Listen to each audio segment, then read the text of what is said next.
Welcome to your Cyber Daily News Update for July 10th, 2026.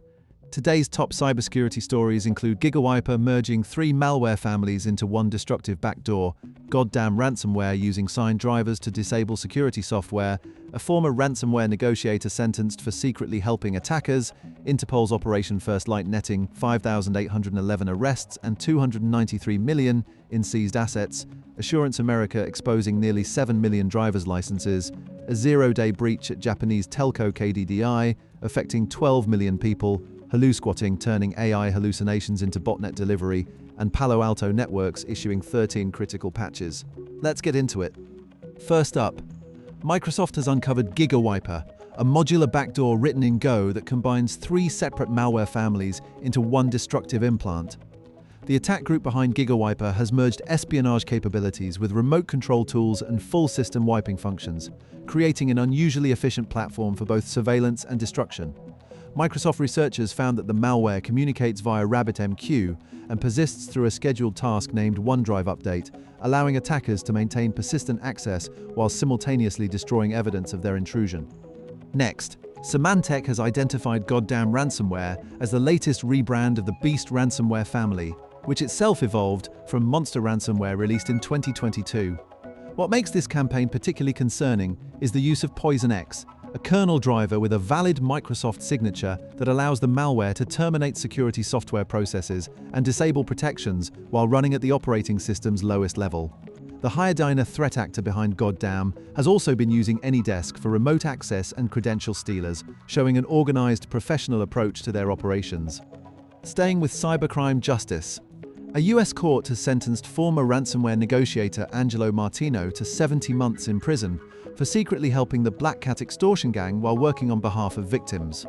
Martino, who previously served as a negotiator for a US incident response firm, admitted to sharing confidential information about clients' insurance limits and payment strategies with attackers, effectively acting as a double agent who maximized ransom payments while profiting from criminal operations.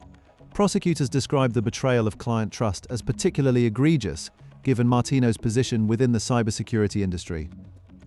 Turning to international enforcement, INTERPOL coordinated Operation First Light 2026, a 4-month campaign across 97 countries that ended with 5,811 arrests and the seizure of $293 million in illicit assets.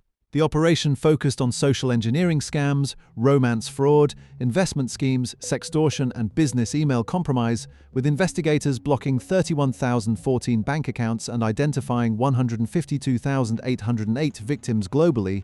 By targeting both the perpetrators and the money laundering networks that process stolen funds, Operation First Light disrupted criminal infrastructure on an unprecedented scale.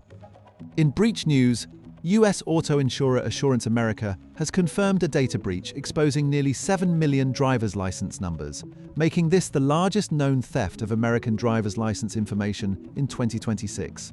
The attack began when attackers compromised a single employee account, from which they stole customers' names, contact details, and driver's license numbers, raising serious concerns about identity theft and fraud. AssuranceAmerica operates through a network of over 9,500 independent agents across more than a dozen states, meaning the breach has potential implications for millions of consumers nationwide. Over in ransomware, Japanese telecommunications company KDDI has disclosed a zero-day vulnerability in a third-party system that allowed attackers to access email systems used by 12 million people. The breach affects KDDI's ISP customers and highlights the risks of relying on unpatched vendor software, particularly when that software is integrated with core customer systems. Japanese authorities are investigating the incident, and KDDI has implemented additional security measures while notifying affected customers about potential risks to their personal information. On the AI security front, researchers have demonstrated a new technique called HalluSquatting, which turns AI hallucinations into a delivery mechanism for botnets and remote code execution. By carefully crafting prompts designed to elicit false information, attackers can trick popular AI assistants into revealing system details or executing malicious commands, effectively weaponizing the trust users place in these tools. The attack demonstrates a troubling convergence of AI technology and traditional exploitation, potentially exposing millions of users to manipulation through tools they use daily for assistance and information. Finally, network infrastructure vendor Palo Alto Networks has released security updates addressing 13 vulnerabilities across its Palo software, including critical flaws with maximum severity scores. The patches address issues ranging from command injection and remote code execution to denial of service and authentication, bypass vulnerabilities that could allow attackers to take control of network devices or disrupt services. Organizations using Palo Alto firewalls should apply these updates immediately to mitigate the risk of targeted exploitation. That's your briefing for today. The CVE numbers and links to every story are in the show notes below. If this update helped you stay ahead of the threats, do us a favor and subscribe so you never miss a day.